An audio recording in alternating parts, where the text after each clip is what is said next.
నమస్తే, నేను జర్నలిస్ట్ శ్రీనివాస్. ఈరోజు తెలంగాణ వ్యాప్తంగా సోషల్ మీడియాలో ఒక ట్రెండింగ్ అయింది. నాగ చైతన్య, సమంత, కేటీఆర్, కొండా సురేఖ అనే పేర్లు, ఈ 4 పేర్లు చుట్టూ పెద్ద ఎత్తున ట్రోలింగ్స్ అవుతున్నాయి, ట్రెండింగ్స్ అవుతున్నాయి. ఈ ట్రోలింగ్ చూస్తే అసలు రాజకీయ నాయకుల వ్యాఖ్యలు ఎంతగా దిగజారి అనేది దీన్ని బట్టి అర్థం. కొండా సురేఖ గారు మంత్రిగా ఉన్నారు, ఒక కాన్స్టిట్యూషనల్ పోస్టులో రాజ్యాంగబద్ధంగా ప్రమాణ స్వీకారం చేసి ఆమె మంత్రి అయ్యారు. కనీసం మరి అది మర్చిపోయారా? ఎస్, ఆమెకి మొన్న అవమానపరిచారు. బీఆర్ఎస్ పార్టీ సోషల్ మీడియాలో కొండా సురేఖ గారిని అవమానపరుస్తూ ట్రోలింగ్ చేశారు. అది తెలంగాణ వ్యాప్తంగా సంఘీభావం, సానుభూతి వ్యక్తం చేశారు. ఎస్, ఆమె జరిగిన అన్యాయమే.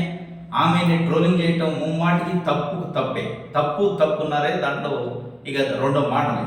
కానీ మీకు ట్రోలింగ్ జరిగిందని, మీకు అన్యాయం జరిగిందని, మీ ఆత్మాభిమానాన్ని దెబ్బకొట్టిందని చెప్పి ఇంకొక మహిళని కించపరిచే విధంగా, ఇంకొక మహిళని అవమానపరిచే విధంగా ఒక మంత్రి స్థానంలో మీరు మాట్లాడటం చాలా దురదృష్టకరమైన సంఘటన. ఎందుకంటే ఆమె ప్రత్యక్షంగా ఒక ఫ్యామిలీని తీసుకున్నాం. నాగ చైతన్య, సమంత విడాకులకి కేటీఆరే కారణం. కేటీఆర్కి లేదంటే మీకు కాంగ్రెస్ పార్టీకి, బీఆర్ఎస్కి లేదా కేటీఆర్కి కాంగ్రెస్ పార్టీకి 1,00,000 సమస్యలు ఉండొచ్చు. వేరే ఒక సినిమా ఇండస్ట్రీకి సంబంధించిన కుటుంబాన్ని మీ రాజకీయాల్లో రాగి వాళ్ళ వ్యక్తిగత స్వేచ్ఛని, వాళ్ళ కుటుంబాన్ని, ఒక కుటుంబ పరువుని బజార్న పడేసే ప్రయత్నం చేశారు. మీరేదో అందులో వచ్చి చూసినట్టుగా, మీకేదో నాగ చైతన్యనో లేదా సమంతనో చెప్పినట్టుగా. సమంత మీకు ఏమైనా చెప్పిందా కేటీఆర్ నా విడాకులకు కారణమని? లేదా నాగ చైతన్య చెప్పిండా, నాగార్జున చెప్పిండా? ఏ విధంగా మీరు ఒక మంత్రి స్థానం నుండి ఆ కామెంట్ చేస్తారు? ఒకవేళ నిజంగా మీకు తెలుసున్నా ఒక కాన్స్టిట్యూషనల్ పోస్ట్లో ఉన్నారు, పబ్లిక్గా మాట్లాడే అంశాలు కాదు, అది ఒక కుటుంబము, సున్నితమైన అంశం. కనీసం ఉన్నారు కదా. ఆమె డైరెక్ట్గా మీడియాలో మాట్లాడారు. నాగ చైతన్య, సమంత విడాకులు కేటీఆర్ఏ కారణం, దానికి బ్యాక్గ్రౌండ్ ఎన్ కన్వెన్షన్ హాల్ని కూల్చివేస్తామని బీఆర్ఎస్ పార్టీ ప్రభుత్వం బెదిరిస్తే రాజీ మాట్లాడితే ఆ రాజీ ప్రయత్నంలో కేటీఆర్ ఒక ప్రపోజల్ పెట్టిండు.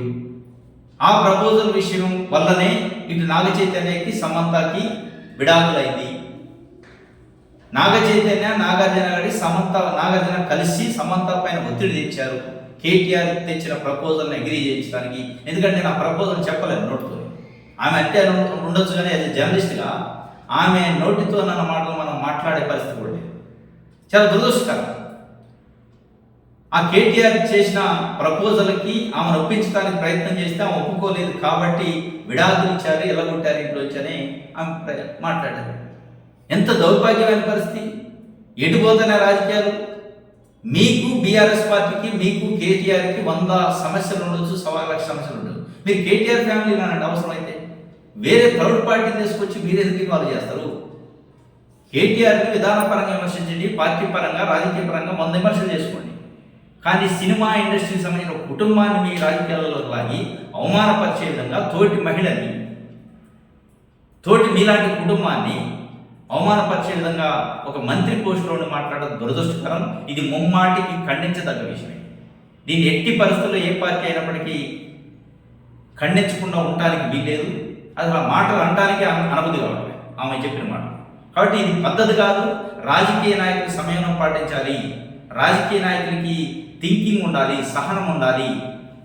మనం నోట్లోంచి ఒక మాట అంటే ఆ మాట యొక్క ప్రభావం సమాజం పైన ఏ విధంగా పడింది, సమాజం ఏ విధంగా అర్థం చేసుకుంటుంది, దీని పరిణామాలు ఏ విధంగా ఉంటాయి, భవిష్యత్ తరాలకు మనం ఏమి సందేశం ఇవ్వబోతాం అనేది కనీసం విజ్ఞతతో మాట్లాడాలి. ఎస్, మీరు రాజకీయ విషయాలు మొదలు చేసుకోండి. వ్యక్తిగతంగా వేరే వ్యక్తుల్ని వ్యక్తిగతంగా టార్గెట్ చేసి మాట్లాడేటప్పుడు అది ఏ పార్టీ అయినా, ఏ నాయకుడు అయినా, ఏ మంత్రి అయినా, ఏ ముఖ్యమంత్రి అయినా మాట్లాడాల్సిన అవసరం ఉంది.